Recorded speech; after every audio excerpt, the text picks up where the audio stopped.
Thank you. It's very nice to be here. I'm actually not going to talk about the culture struggle.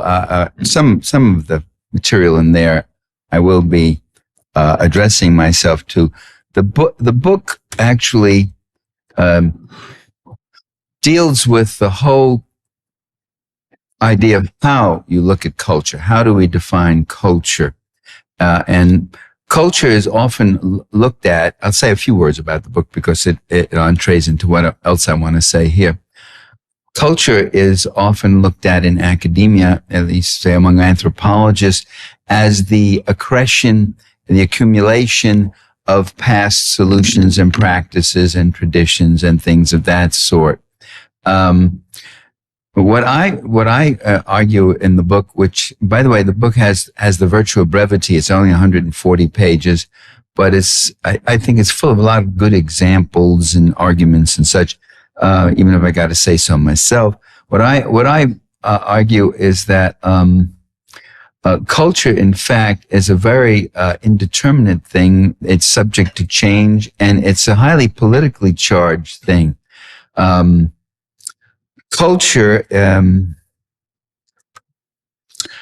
for instance, when somebody says you should respect our culture, um, that assumes that everybody in that culture is happy with that culture.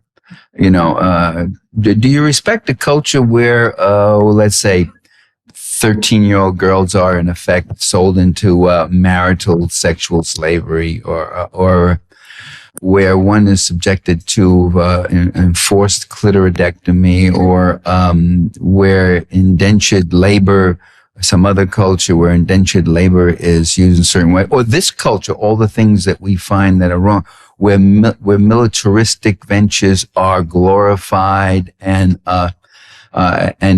American messianic supremacism is propagated and all that. So, in fact, the culture is not a cohesive entity that a people have. Some parts of it benefit some people more, and some parts of the culture may even be opposed by people within that culture. So your experiences, culture may permeate our experiences, but it's not the sum total of our experiences. We can actually transcend culture, because I come into this problem of we don't want to be cultural imperialists. We don't want to impose our culture on other people, but we don't want to actually even be cultural relativists, because cultural relativism gets us to this position I'm just talking about, which is, well, nobody can judge anybody else's culture. It's like a postmodernist idea, which is we can't judge anybody else. To judge because your judgments are always themselves culturally defined. So you just be imposing your views on other people. So how do you get out of that quandary? And I do it two ways. One is this argument I just gave you, is that in fact, culture is not an absolutely encompassing thing, that people can actually stand outside their own culture to some degree and criticize things in it, which means that there are human feelings and human rights that transcend culture. And two, there's absolute objective evidence of that concept in a remarkable document, which was the first parts of which were put together in 1948. It's called the Universal Declaration of Human Rights, where by today, with all the different codicils and additions, about 110 or 120 countries sign on to this Universal Declaration of Human Rights. That's 120 countries of different nationalities, languages, histories, ethnicities, temperaments, and yet they sign on and agree that there are human rights that transcend culture. There are human perceptions that transcend culture. That's how you might be able to read a Persian poem or story and resonate and feel it, that was written, let's say, 400 years ago.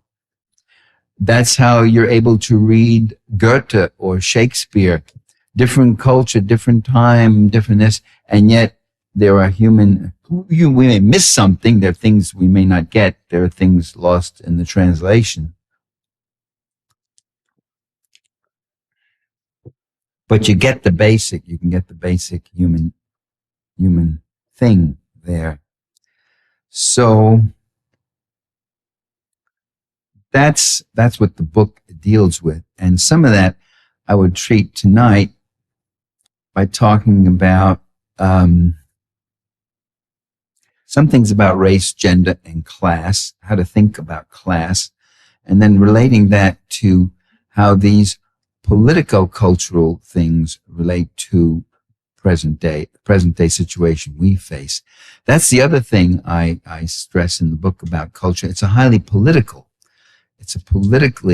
culture just doesn't innocently grow up. Much of it is manipulated by the politically dominant forces, and that's why culture is often a class defined, that is defined by class power, not just by class experience.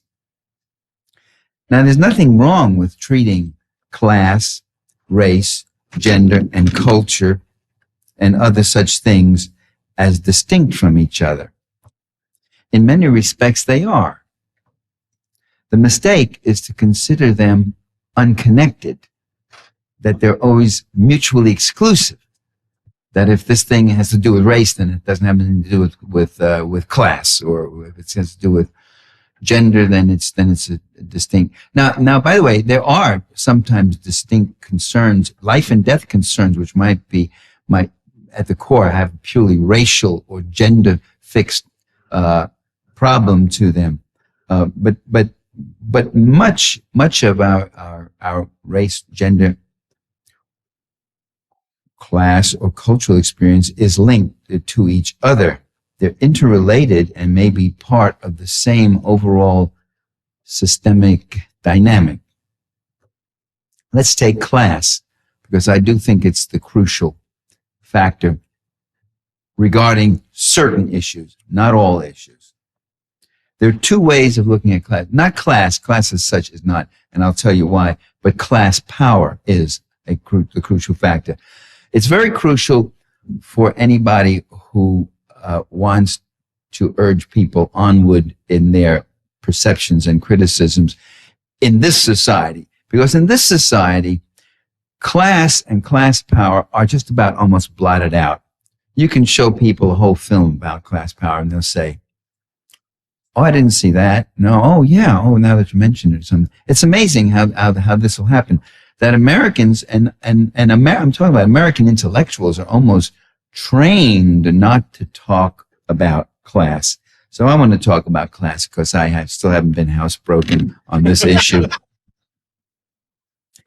There's two ways of looking at class. You can look at it as a demographic trait relating to lifestyle, income, status, upper middle, lower middle, upper, lower class, that sort of thing. There's another way of looking at class. That's not just a demographic terminology. And that is looking at class as a relationship having to do with political economic power. And it's an interrelationship. So there's no such thing as a class, except in relationship to another class. So you can't have lords of the manor unless you have serfs. You can't have slaveholders unless you have slaves, to take the earliest of class societies. You can't have owners and bosses unless you have workers.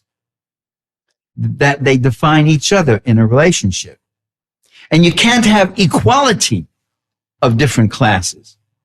You can hope for equality of gender. I'm not saying we have it, but you can conceptualize a society in which men and women could be equal, and we're struggling for that.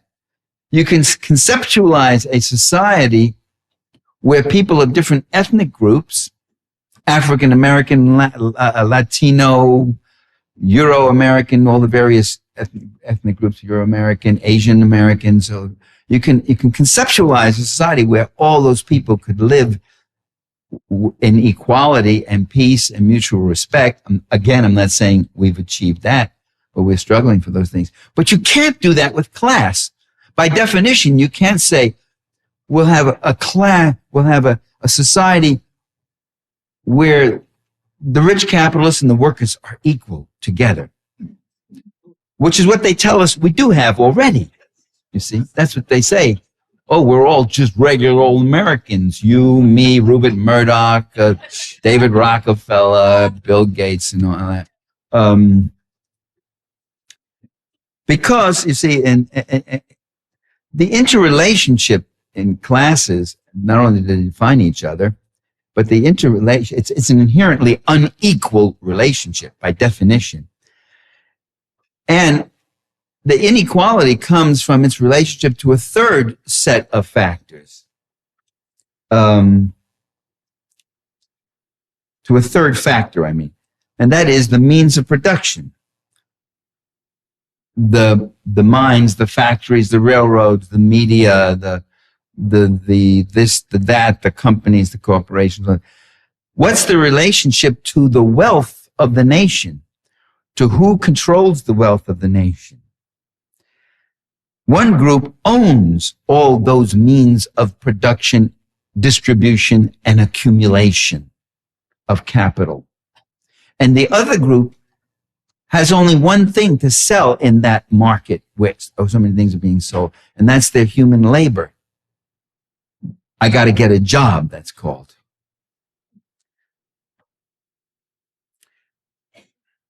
It has nothing but its labor, and it gets back much less than it produces. But again, by definition. As a boss, there's only one reason I'm going to hire you. It's so that I can make money off your labor. And the way I make money off your labor is by paying you less than the value you produce for me. I mean, unless you're the boss's son-in-law or something, and you're a nitwit and he can't get a job anywhere else, you bring him in, give him a little sinecure job. But normally, the only way I'm going to hire you is because I can make money off your labor. So I remember doing strike support work for United Auto Workers in Carbondale, Illinois, in an earlier lifetime, back in '69. And I remember one of the workers saying, he was an African American auto worker, and he said, either you own the mother or you work for it. That was his rule. Either you own the mother or you work for it. He used a somewhat longer word than mother, but that's what it was. So now you can say, I mean, that isn't the only area where your value has been gets expropriated. You can say, well, then I'm not exploited in this society because I work for a nonprofit. Nobody's making money off no, they get you. They can get you still not only as a worker, but as a taxpayer and just as a citizen. You have to pay taxes. You get very little back for those taxes. Other people get much more off those taxes. In Democracy for the Few, I spent a lot of time explaining where does public policy money go? Who gets it, you know? Those people who keep lecturing you don't go to the government looking for a handout. They got their hands in our pockets. They got their hands in the public treasury up to their elbows, up to their shoulders. You know, Halliburton, Bechtel telling us, don't you go to the government for this or that. They can't do anything without first getting money from the government, getting subsidized, getting their seed capital, getting equity capital. Their defense industries where the equity, where the Pentagon builds them, gives them the goddamn land and builds the factory for them, to go build some kind of missile or jet or some other thing like that.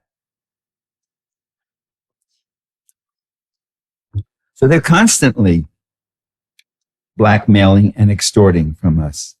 And there's a perpetual upward redistribution from the worker to the owner, from the citizen to the private investor. The one thing that keeps private capital accumulation going is public subsidies. The one thing that keeps capitalism going is socialism. Socialism always comes in to bail them out. When Illinois Bank was going to go under, the Congress ran in there and voted them how much money. When Chrysler was going to go under, remember Lee Iacocca, the captain of industry, he took over Chrysler and he pulled it up off the edge of bankruptcy and he brought it up there to be a profitable. He was a big hot, some of you remember him.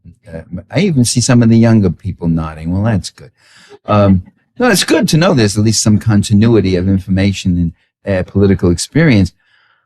Yeah, what they don't tell you is that this guy got from the Pentagon, he got billions of dollars in bail. Chrysler got these contracts on tanks and army trucks and all that. That's what pulled them out. In other words, you pulled them out. You should be on the cover of Forbes, wherever it is, and says, here it is. Look, Mabel Smith works here and there, pays these extortionary taxes.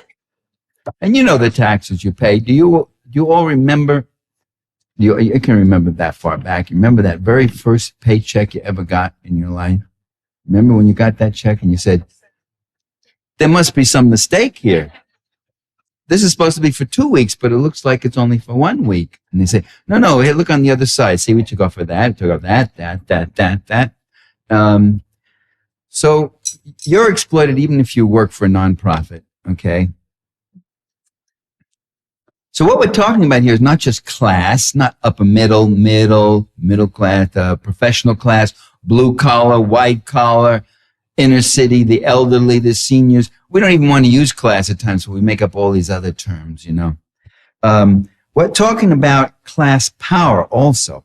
Wealth and poverty do not just happen to coexist. They are dynamically interrelated.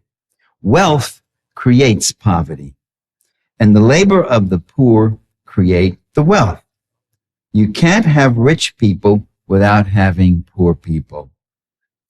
Slave owners couldn't live in that utter opulence that they lived on their big plantations and all that if they didn't have slaves who were working from dawn to dusk, and even after nightfall and with lights, they'd have other chores they'd have to be doing, mending fences or digging a ditch, a canal, something at night. They'd work them right into the night, work them every day, grudgingly sometimes giving them a few days off on Christmas or a Sunday off now and then. Lords could not live to the manner born without exploiting the serfs. Now, a slave and a serf, you can see where they're getting exploited. If serf plants a crop and works it day and night, and then he's got to give half of this to the lord who doesn't do anything. Who doesn't do anything except go to cockfights or dog fights, ride horses, drink and wenching and having a jolly old time. That's the guy you're working for. And you know you're exploited when you got to give him half of it. The worker doesn't quite know that because the exploitation is taken off very silently. It's in, as Marx pointed out, every motion of the machine or any working in the office. It doesn't have to be factory work. Some part of the value you're producing is being taken off. It's estimated that the average worker works for herself or himself from 9 in the morning till about 11 a.m. And then after that, you're working for your boss. Okay. Maybe it's a little late. I don't want you feeling too bad. Maybe it's as late as noon. I don't know. But, the colonizer cannot gather wealth without exploiting and impoverishing the colonies. By the way, that's what empires are about. Empires are about making money. That's why people go to far off places. That's why they've been doing this for thousands of years, literally thousands of years. You go to the place not because you just want to put the flag in there or because you want your nation to have some kind of glory. You go because you want to make money off the labor and the resources that are in that country. That's what empire is about. Empire is about the ruling elements in one country expropriating the land, the labor, the natural resources, the wealth that's in the ground, the minerals, the gold, the iron, copper, tin, whatever it might be, and the markets of another country. And what that does, when you keep working on people and you keep taking the stuff out, it leaves them poor. It leaves them very poor. So the third world is not underdeveloped. I never did understand that term, underdeveloped. And it's not developing. They're calling them the developing nations. That accepts underdevelopment as an original condition. It's maldeveloped. It's overexploited. These countries are poor because they've been ripped off for 400, 500, 600 years. Let's take racism. Let's move to that. Discussions on racism usually fix on attitudes. Bill Clinton, you remember in his last year, he decided he was going to deal with racism in America. And what did he do? He had these highly publicized things. He sat down with a white family here and a black family here. And let's just talk, folks, like this is where the problem is at.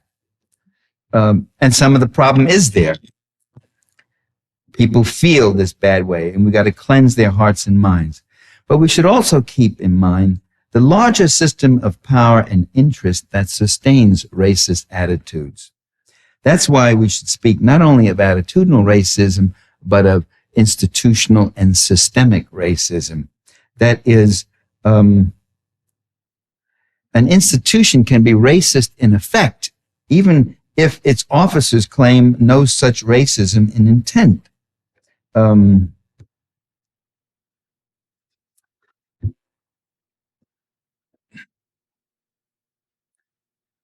Now, when you talk about the overweening power and accumulation of power in this society, which is emblematic of capitalism, invariably someone is quick to come in a sentimental tone and say, but what about the small individual entrepreneur who has an idea and starts a business and creates something and employs some people and creates a product that's useful or a service that's useful? What about them? Aren't they of some value? And I always said, usually said in this kind of sing-song voice like that, sentimental. And I always say, yeah, but we're not talking about them. We're not talking about mom and pop enterprises. We're not talking about small businesses. We're talking about these giant multinational concentrations of wealth and power. The small businesses are like squirrels dancing among the elephants. And squirrels dancing among elephants have a very low life expectancy. And it's about what is it? 400 or 500 small businesses go under every week. And unlike the Bank of Illinois, unlike Chrysler, unlike some of the others, when they go under, you're out. You're on your own. You go broke on your own. You go into business on your own. Congress doesn't come rushing in multi-billion-dollar subsidies to save you because they're afraid that if you go down, it's going to be a suction and it's going to take a lot of other things and the whole big corporate economy may start coming down. You just go down, you're on your own. And do small businesses, are they of any value? They're of great value. They're of great value. They create most of the jobs in this society. If you look over the last 20 years at the Fortune 500, the big corporations, between downsizing and outsourcing and cutting back and all the other stuff, you add that in against whatever new things they've started, and the net gain in jobs is about zero. Almost all job growth comes from small and middle level businesses and the public sector. But that's not where the power is. That's not who's shaping the society and the culture and everything else like that. Now, for modern day capitalist society, racism and sexism have been very functional. And if they weren't functional, you can bet they would have been gone a long time ago, or a lot more of it would have been gone a lot quicker, a lot easier. People would not have to die. Women would not have had to fight for 90 years to get the vote. African Americans would not have to risk lynchings and death and whatever else to get some modicum of security, um, if it wasn't so functional. First of all, employers have always desired a surplus workforce. When there's full employment, when jobs are looking for workers rather than workers looking for jobs, then wages tend to go up. When wages go up, that cuts into my profits. See, every dollar I got to spend on stupid thing like wage increases or health care or occupational safety or environmental protection, every dollar I got to spend on stupid, ridiculous things like that is one less dollar for me. And I really don't like that if I'm a boss or owner or plutocrat. Conversely, when workers are in superabundant supply in an overcrowded job market, then wages can be kept down. Now, for generations, women, children, immigrants, and ethnic minorities who have suffered certain disadvantages and have very limited job opportunities serve as a reserve army of labor. They're a super exploited labor pool that increases the competition for jobs and further depresses wages. It lowers the floor of wages. I mean, one of the things that made African Americans employable in certain kind of service jobs was their willingness to take really substandard wages because that's all they could get. One of the things that made women employable and the reason bosses were interested in having women come work in these shops and all was, again, out of not their willingness is the wrong word, out of necessity it becomes their willingness to work at this wage. So a super exploited reserve group or such kind is very functional in helping to depress and keep down wages and increase that profit of that margin of profit.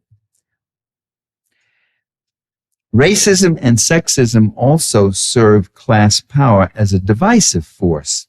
They help keep the working class fragmented, disorganized, fighting each other for crumbs rather than concerting for a larger slice of the pie.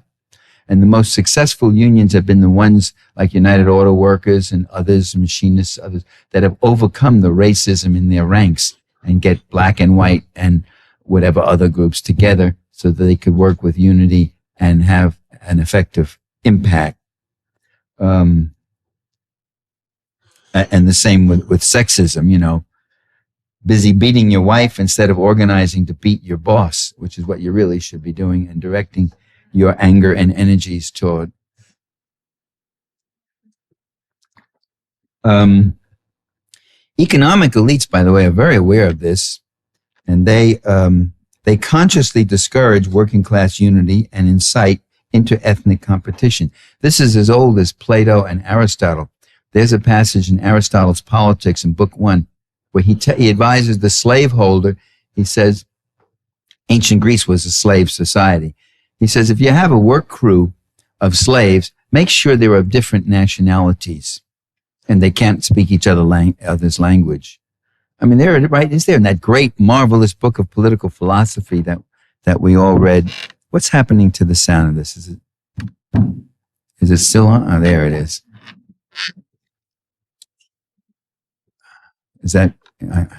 Well, what happens is you start to compensate and using your voice to reach. Boy, these crappy. Someday I'm going to speak someplace where they've mastered the mysteries of sound. In the late 19th century, early 20th century, work crews in mines and factories also had the same problem, namely that they could not, or they would deliberately mix the nationalities. They'd have a Hungarian, a Pole, an Italian, whoever else, all these different immigrant groups, working them, deliberately mixing them up so that they did not get along or they did not understand each other. And that was what's happened to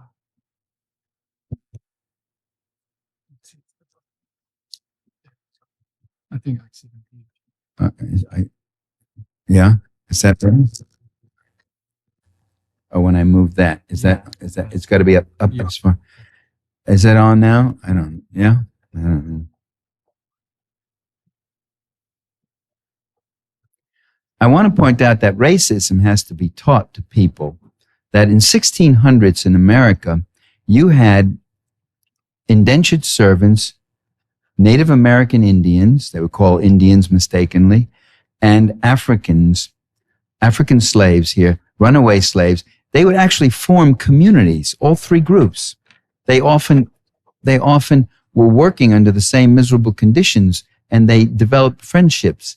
They even, God forbid, they not only fraternized, they even intermarried. So what you had to do was teach people to be apart and to be separate, drive these wedges and put little pictures in their heads of fear and division. To illustrate how culture is used as an instrument of social control, there we are. I finally got it. But I dare not move a quarter of an inch away.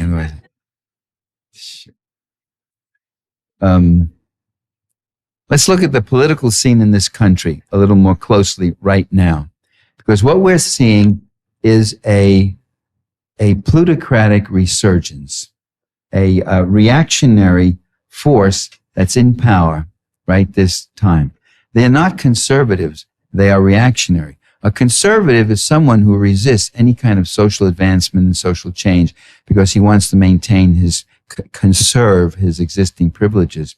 A reactionary is someone who wants to roll it back and make things, roll back the existing egalitarian advances and victories that everyone, and that's their outspoken, if slightly disguised, goal to get us back to 1890. Now, the conservative class uses culture as an instrument of social control. The conservative plutocracy means ruled by the wealthy, is keenly aware that it's vulnerable on class issues. After all, its class agenda really only serves the interests of about really, ultimately about a fraction of 1% of the entire population. Its class agenda is diametrically opposed to the needs and interests of the vast majority of the people in this society. People in George Bush Sr.'s presidential campaign, not Jr., not George W. Bush, but Herbert Walker. George Herbert Walker Bush back then, when he was running for the presidency against Michael Dukakis of Massachusetts. Remember that miserable performance by Dukakis? They said, I think Lee Atwater said it too. Now this is 20 years ago. He said, if Dukakis had played the class card, we would have lost. But he never did.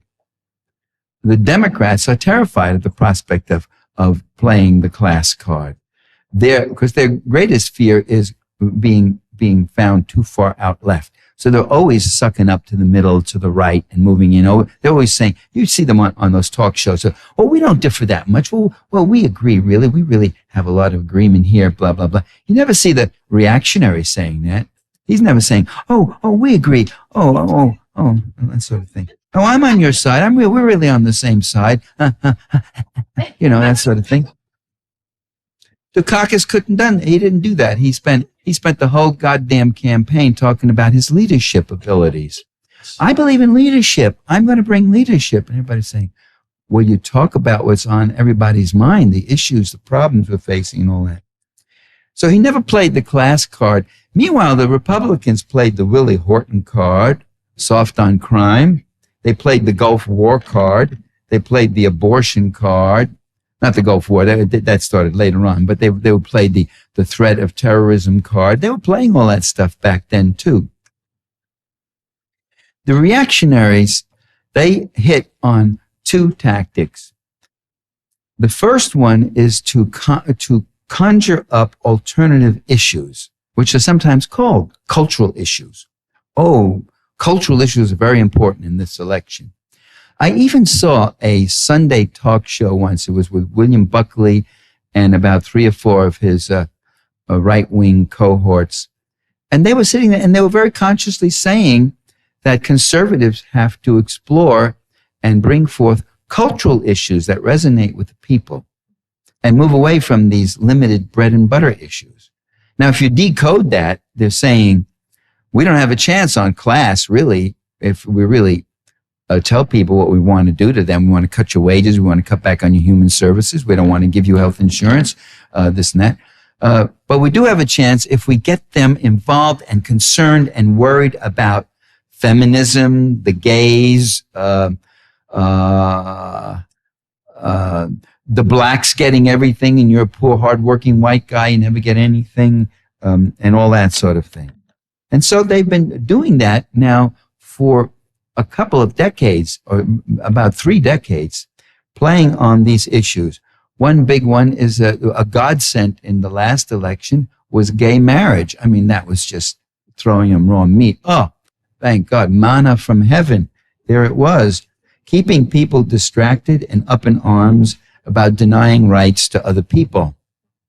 Because gay marriage will undermine the very fabric and sacredness of marriage and destroy it as an institution, as is happening right now in Massachusetts, correct, which has legal gay marriage. And don't you see the whole institution of marriage is just falling apart? Why would you want to get married anymore if queers can get married too? I mean, it's just doesn't happen. It's outrageous. It feels all filthy and wrong. I'm not going to get married, baby. Don't give me that argument, sweetheart.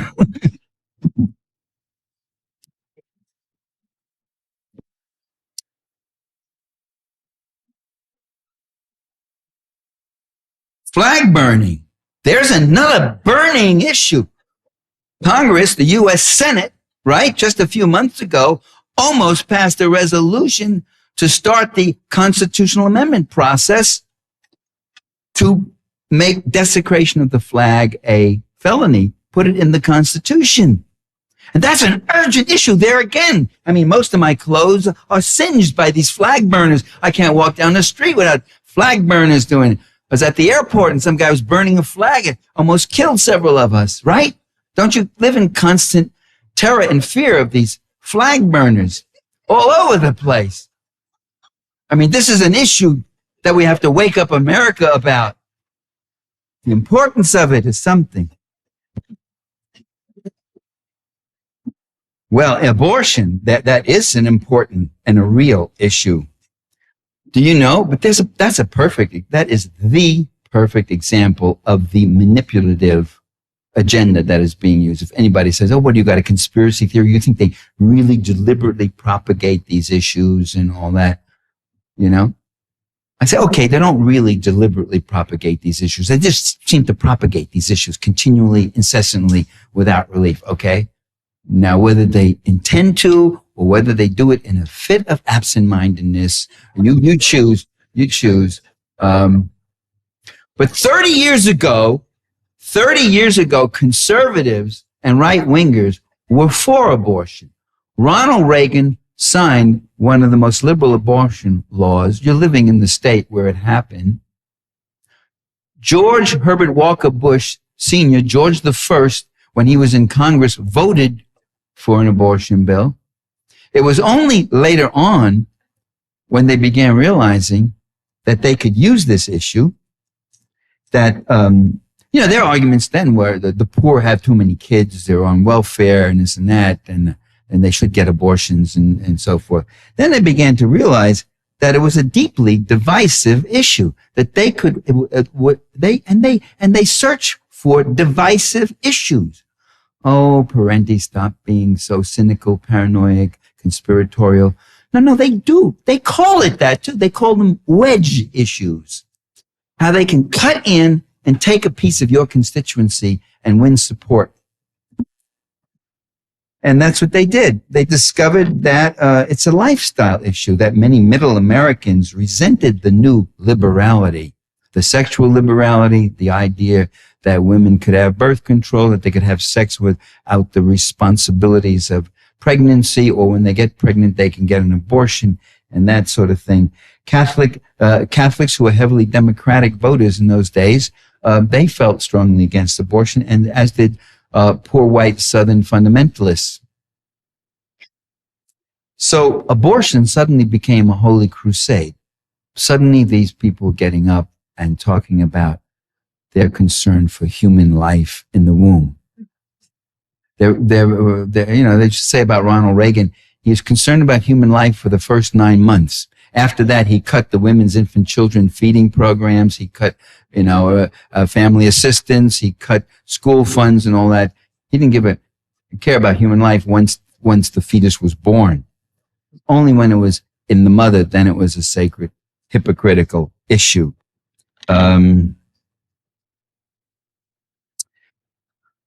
Here's another one, family values. Family values, they found that people were concerned.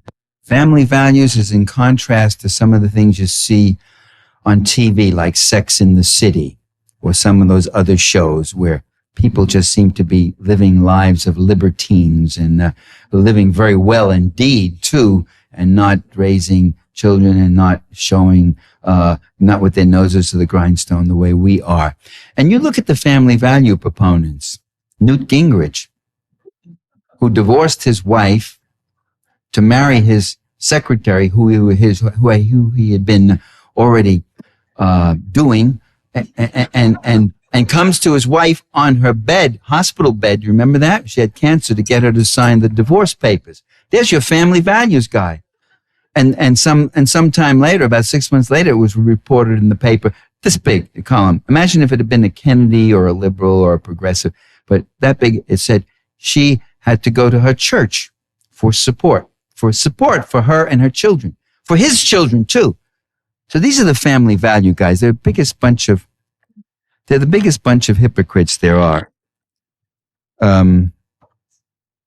William Bennett. Remember William Bennett, Mr. Preacher? He preaches. He's always Mr. Values. He's always, you see, there's something wrong with this microphone, isn't there? Oh, man. I don't know. It's dead. It's gone. No. A piece of tape where? That's not the button. I don't think that's the button. I'm going to have to talk like that. You see, this is, when they check the sound, they go, checking. Yeah, this works. This plays fine. But nobody stands like this and talks. Even there, it's slipping away. All right. Family values, William Bennett. William Bennett constantly preached to us, constantly, tirelessly, annoyingly preached to us about self-control, self-commitment, self-development, self-reliance, about sobriety, that this is a society of self-indulgence, and people and educators and all that should learn discipline and all this. It turns out what? He was a gambling addict. He lost $9 million in Vegas. He was those high rollers. You ever go to Vegas? I like Vegas, I must confess. I have friends there. I visit them once in a while. And I also speak at the local community college. So, but you go in some of the casinos, you have the high roller. It's a separate section. You go up a couple of steps. It's got a little banister, and you can see these guys in there. And you can't get in that game unless, like, you're open, you're ponying up $1,000. You're opening your lowest minimum is $1,000 a roll or something like that. And people sit there, and you know what those high rollers are known as? And William Bennett was one of them. You know what they're known as? Losers. That was the term used. Losers. And he lost $9 million. This is the family values guy. Dan Burton, Republican of Indiana, is my favorite. Dan Burton was a heavily family values guy. He fought against legal abortion. He fought against all sorts of things, gay marriages. He fought for the Christian family, he called it. Family values. He had a wife. He had 3 kids. And he also had a payroll with a lot of other young ladies on the payroll whose jobs and tasks were very hard to define or trace. One of them, in fact, he set up in a house back in his area back in Indiana, which he said was his home office, although it was outside his district. And so he had these women in his pay who helped him with his, family value. It was a real paterfamilias, Dan Burton. The whole staff was one big happy family here, it seemed like. And about the time Burton's story, but he's still in Congress, by the way. He's still in Congress. The hypocrisy is exposed, but they're still there. There's a double standard there. If you're a conservative, you can get away with much more usually. Then the story about that time came out that there were male prostitutes paying visits to congressmen on Capitol Hill. Male prostitutes, the different congressmen were indulging with male prostitutes. When I heard that story, I was shocked. I was disgusted and repelled. It really lowered my opinion of male prostitutes.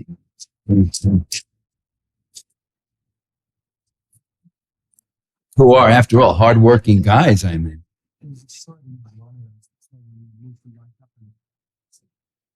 Okay, I mustn't move. All right. Here's another great family values guy, John Fund. Anybody remember John Fund? Know him? He was a right-wing editorial writer for the Wall Street Journal. The Wall Street Journal is like an old-fashioned paper where it says you got to be objective and balanced in your news. And sometimes you get some remarkable stories in the news, but you can say and do whatever you want in the editorial. And their editorials are so right-wing. They are really as bad as any Fox network is. Did I pronounce that one right? Rupert Murdoch's Fox News Network. As bad as anyone, as bad as that. So John Fund was one of these right-wing editorial writers. He was a ghostwriter for Rush Limbaugh's first bestseller. He wrote his book. He was a longtime promoter of family values. He went around talking about it. He was arrested for beating up his fiancée, Morgan Pillsbury, from the Pillsbury family. Money. That's why the story made it in the press. He had been pressuring her to get an abortion. Family value guy, anti-abortion, sacred life of the fetus, A fertilized ovum is a life just as much as the adult woman who's carrying it, or adolescent woman who's carrying it. And he not only pressured her to get an abortion, he had been sexually involved with Morgan Pillsbury's mother. Family, all in the family. Those are family values in action.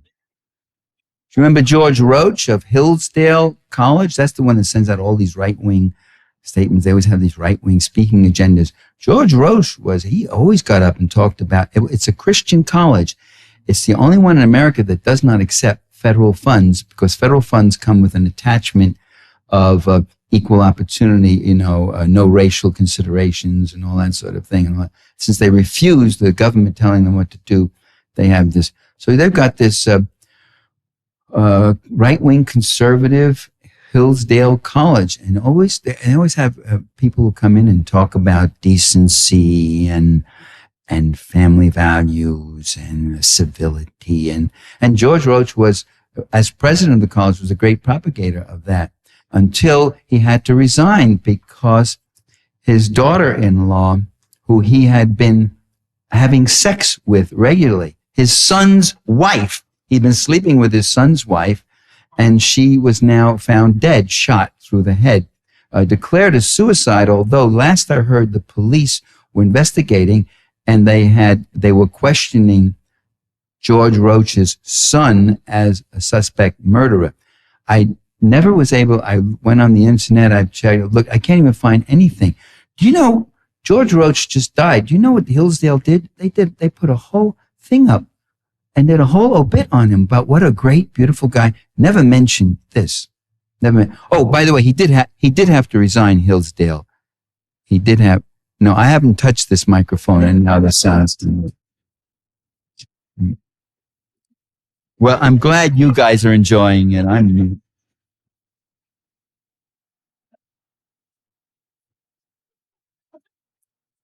The second tactic of reactionaries is to, let me just see if this one is still live.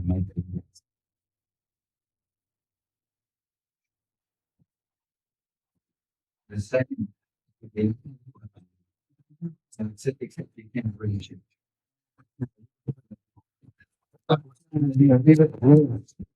make him on. Leave it alone. Yeah. The second tactic of conservatives is pseudo populism.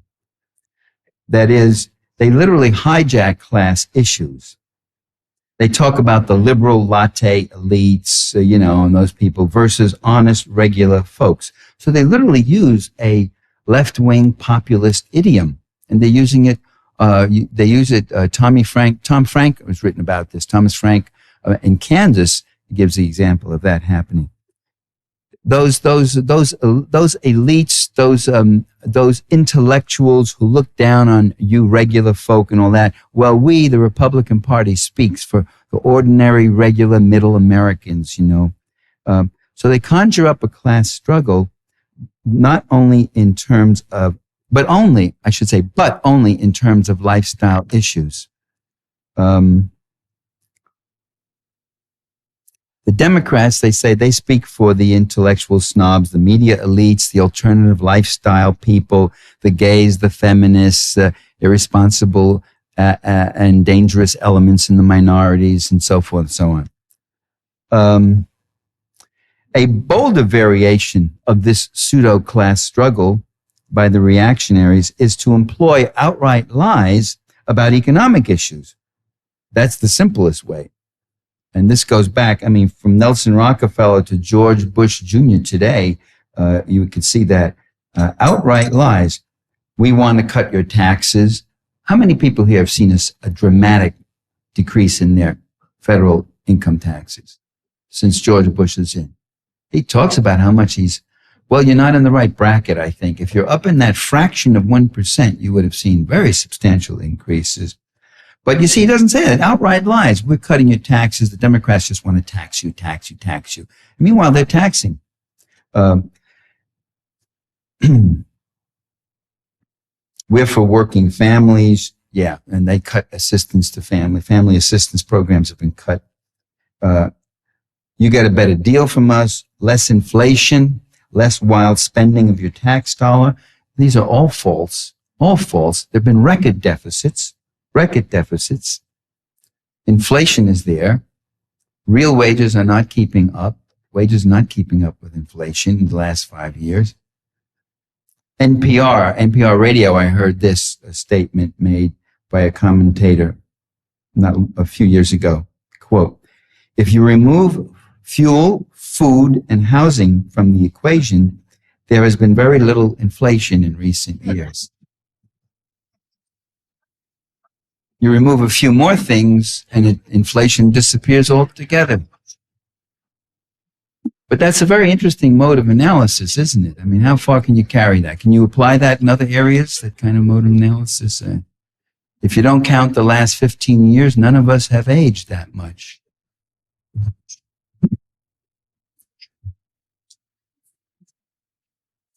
Another technique is to conjure external enemies and threats that to further distract the populace away from class issues. 9/11 was a godsend. 9/11 was almost too perfect. 9/11 might lead one to entertain certain suspicions. We might just wonder about things.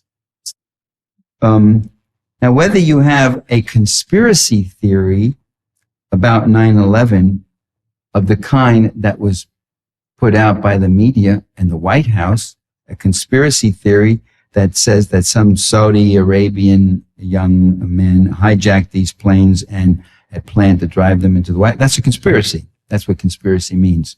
To collude together to commit some illegal act by illegal means or whatever like that.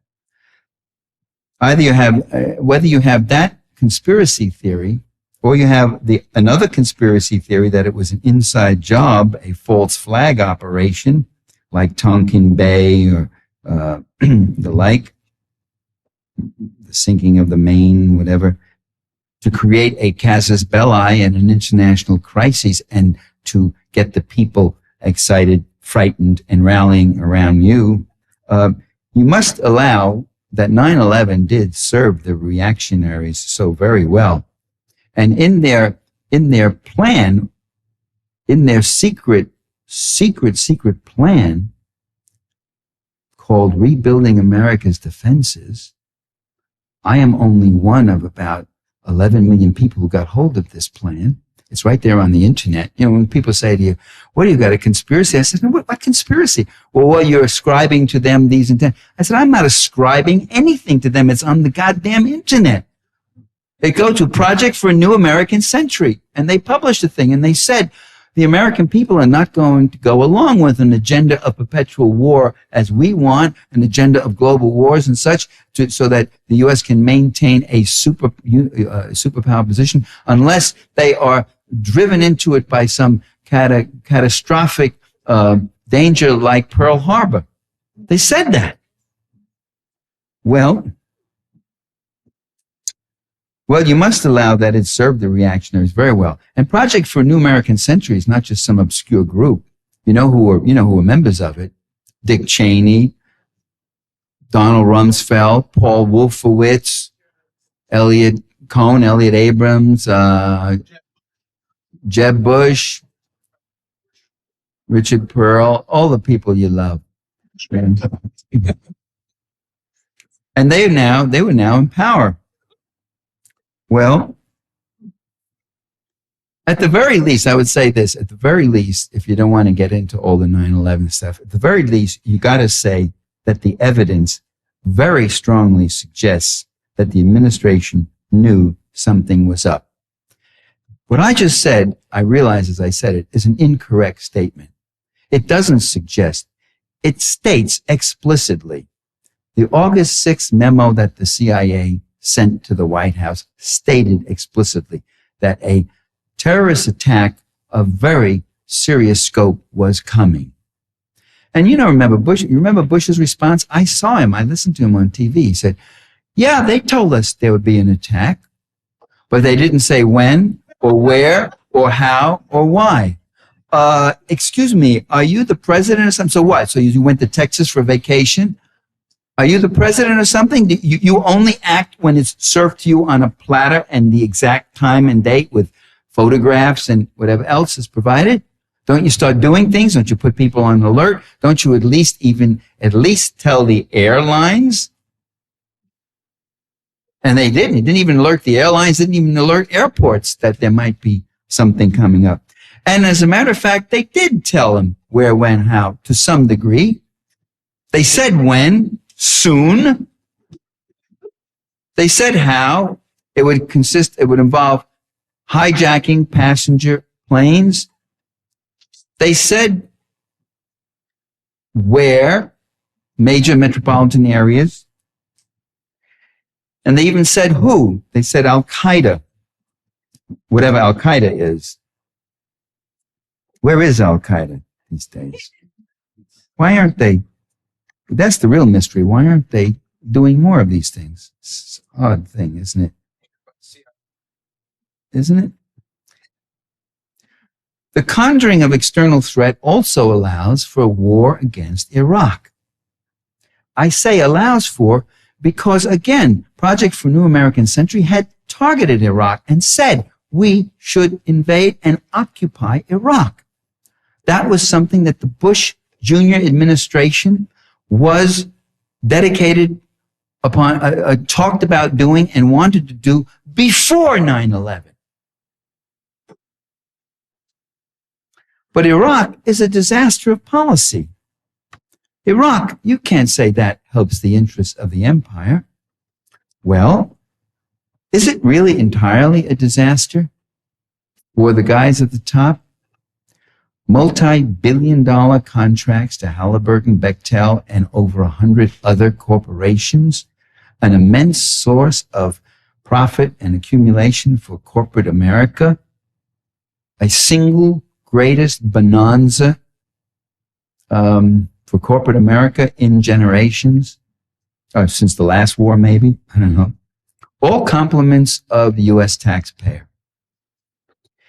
Iraq, the war also rallied public opinion around the flag. This was a guy who was already down to 45% ratings on September 10, 2001. His ratings were like down here. And suddenly public opinion rallies went up. Support for him was up at 90% or 80%, whatever. Rallying around the flag. Your country is under siege. You're an American, patriotic. We're going to win. We're going to survive. We're going to fight. And that flag is wrapped around the president. So you conjure up external threat, support our troops, defend our homeland, and you hand over more and more power to the executive component of the state. Iraq also issues in the whole era of perpetual war. They use that term. Not a president who says we should long for peace, we should explore to see how we can propagate peace, but a president who talks about war. Do you recall his speech at Annapolis graduation this past spring when he said to the midshipmen, he said, I wish I'd written the speech down, but I thought of this on the plane coming over, but he just was so up. He was saying, our technology, our defense, our military technology is getting better and better. Future wars are going to be fought with more precision, fewer casualties for us and fewer casualties for the civilians, and with greater success and more lethal power. And you know, like whoopee for war. He keeps referring to future wars. When he started the war against Afghanistan, he said, "This is the first war of the 21st century." The first war, like he's anticipating a whole series of wars. And he would. If the insurgency in Iraq didn't have them pinned down with their backs to the wall now, they would be in Iran by now. They would have taken Syria by now. And war means record profits, record contracts, record military budgets. He's expanded the military spending by some 50%. That's an incredible climb. War prevented Iraq from converting its reserve currency from dollars to euros, which Saddam Hussein was threatening to do.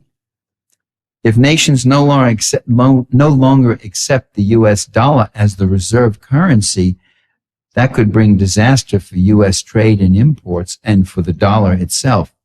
The U.S. will be stuck with hundreds of billions of these paper dollars that nobody wants anymore. This could bring everything down. Iraq's economy has been totally privatized, except for oil, which is still nominally government owned, but the oil is being taken out by British and U.S. companies.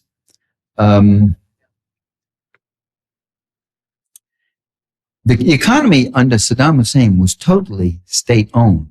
In fact, Donald Rumsfeld used a very interesting term. I was amused by it. He said, it's a Stalinist economy. Stalinist, see that? So we're fighting Stalinism in Iraq.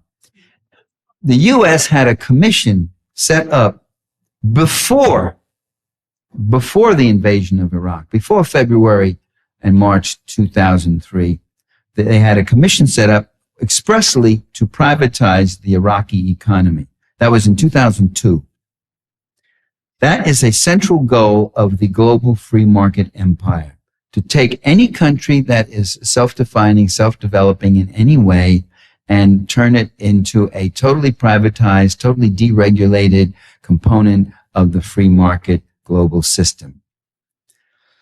It doesn't mean they've privatized the economy, that they've gone in and built a consumer economy. I mean, you don't have McDonald's and Starbucks in Iraq now. I mean, you don't even have utilities, private utilities going on. I mean, the whole thing is a shambles.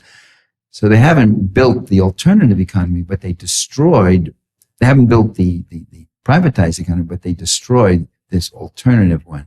And any country that tries to use its land, labor, resources, and markets outside of the global free market system is going to be targeted.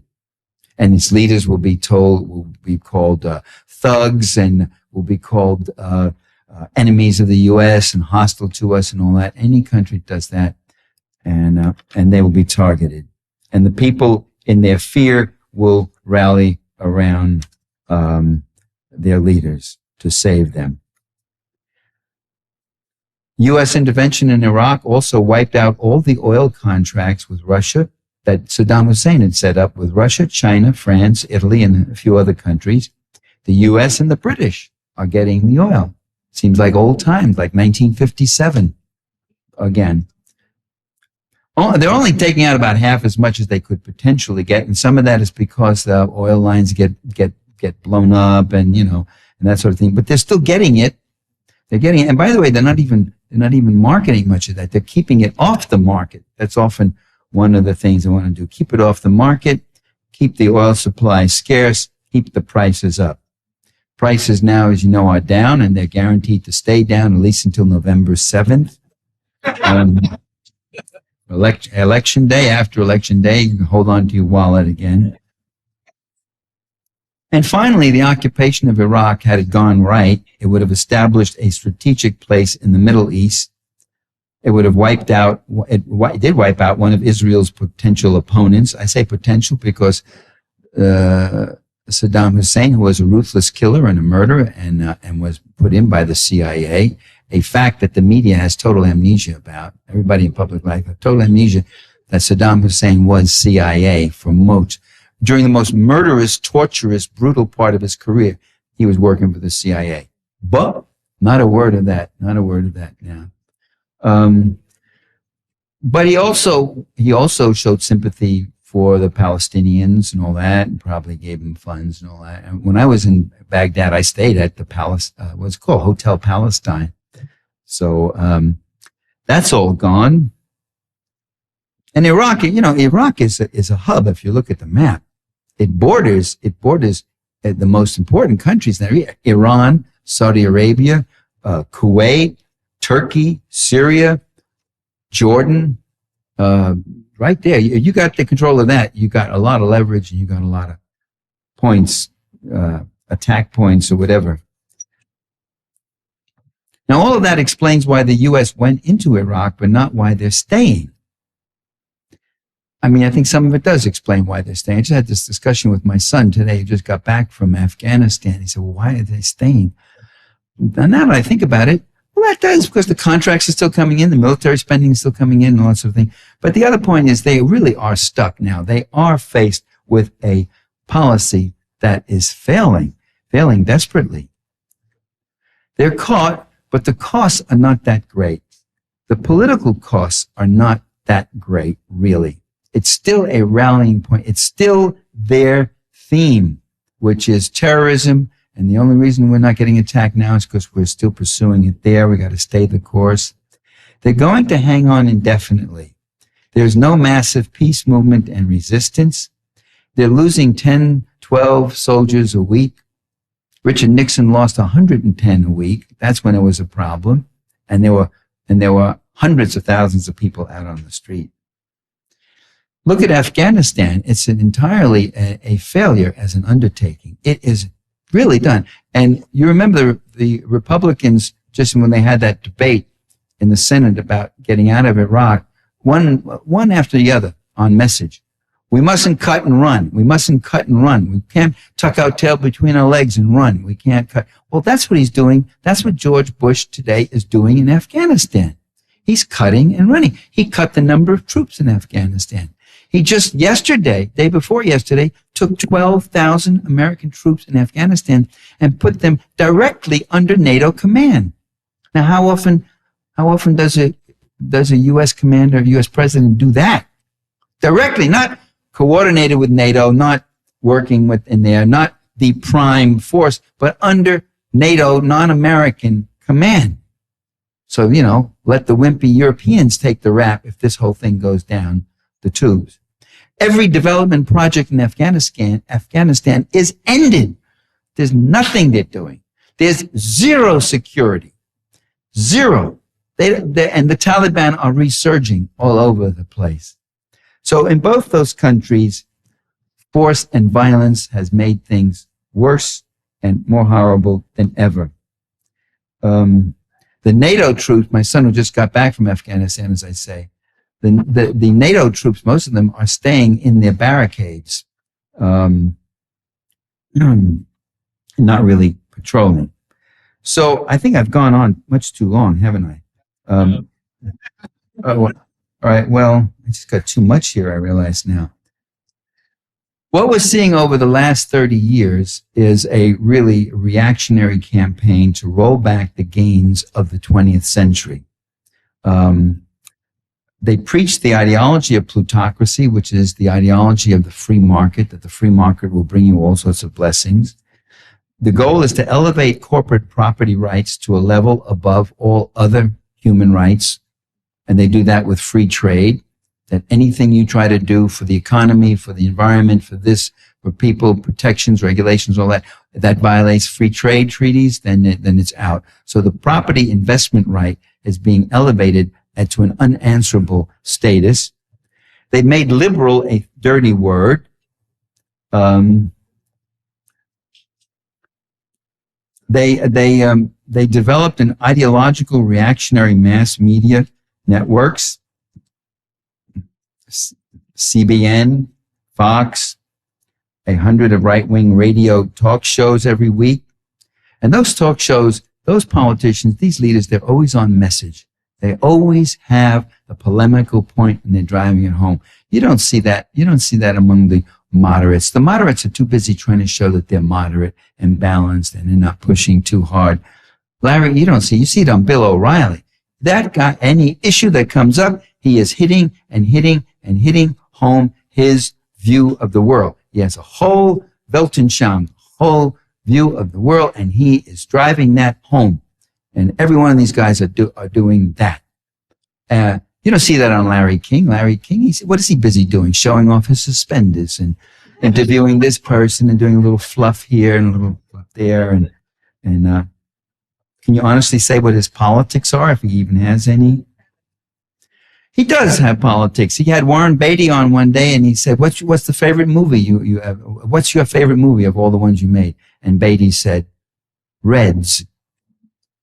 And Larry King looked at him and said, "We'll break for a commercial." No, that's what I've called that when I've done that. I have a media techniques of control. I call that the non-follow-up. The guy says something, you cut. You turn to the other person on the panel, or you break for a commercial, and you never go back to that issue. So that's amazing. Wow, that's amazing. They've learned to enlist religion, homophobia, sexism, and bigotry to distract the populace from class issues and substantive democracy. Okay, it doesn't look good now to be an out-and-out bigot. You can't go out and say, those niggers, right? You can't say that. This isn't 1940 Alabama anymore. But you got other coded ways you can talk about. Quotas and affirmative action and inner city crime and this and that. And there are these buzzwords that get out there. They're stealing elections. They stole the 2004 election, even bigger than the 2000 election. I have an article on that if you want it. I'll be happy to email it to you. It'll be out in this new book that I'm doing called Contrary Notions. But there's been a lot of good writing on this done by people like Harvey Wasserman and Bob Petrakis and Steve Freeman and Martin Crispin Miller. Is it Martin? Mark Crispin Miller. It's incredible what they've done. Suppressing voter registration rolls, sabotaging voter stations, rigging accounts with touchscreen voting machines.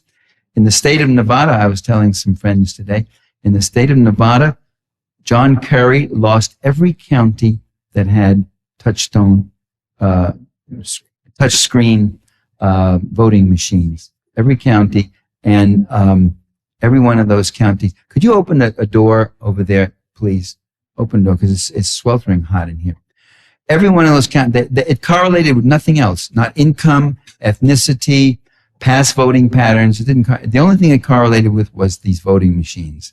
They're rigging it and they're suppressing the vote right today. Just yesterday, this past week, the House passed a law requiring proof of citizenship if you're going to vote.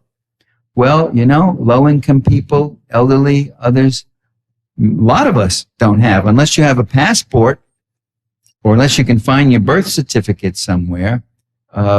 This is another thing. It's a constant struggle to get to vote. And they do this, again, under one of these false issues, that burning issue of voter fraud. Don't you know, how many of you know of at least 7 or 8 people who have fraudulently gone and voted where they weren't supposed to vote and were not qualified to vote?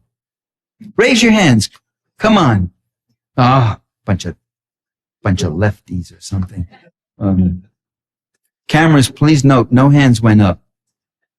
Okay. What we need to do, and let me end here, is become increasingly aware of what is happening, increasingly link events to polemical points, see the political dimensions, be on message ourselves, rather than diluting the message. And all my life, I've had people sidle up to me telling me to dilute the message, especially when I was in academia. Oh, dilute your message. Say less so that you'll reach more people, or, you won't get too much flack and all that.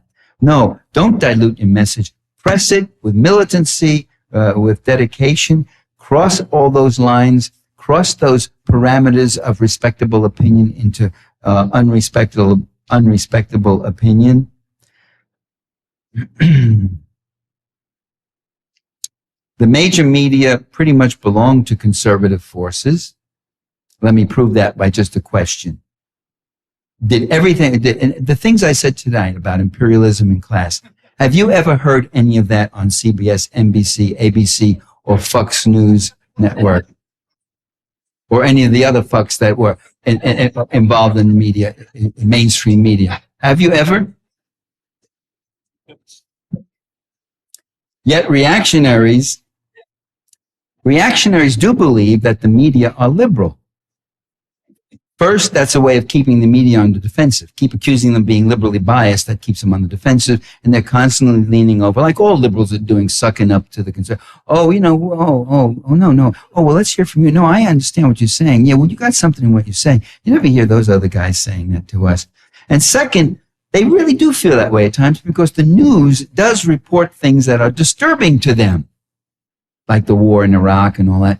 Because the problem is that reality is radical. So when the news gets a little piece of reality right, these guys on the far right see that as liberal propaganda. Why do you have to discuss that? Why do you have to have that? Why do you have to report these American soldiers who are being killed in Iraq? Do you see reports of the American soldiers who were killed in Iraq on Fox? No. They don't. They love the soldiers. They support the soldiers, but they won't report how many have been killed or maimed and all that. Why you want to do that, liberal media? You want to do that because you want to provoke, because you want to propagandize, and you want to make George Bush look bad. You see, it's a liberal media. You're not being objective by reporting those things. They convince themselves quite honestly of this. But see, it really is true that reality is radical. It really is true that real wages have remained flat or declined. That's not a liberal or leftist argument or polemic. That's a fact. But when you report it, they see you as polemicizing and not being objective and trying to badmouth the economy and drag it down. It really is true that the major tax cuts went to the super rich. Big cuts for the big people and little cuts for the little people, if any. It really is true that global warming is happening. They finally have to acknowledge it or ignore it. But again, they see you. What is all this global warming? What is it all about? What are you distracting people with that concern for? You see, they conjure up fears and threats in us, but they themselves are not afraid of the things they should really be afraid of, which really are dangers.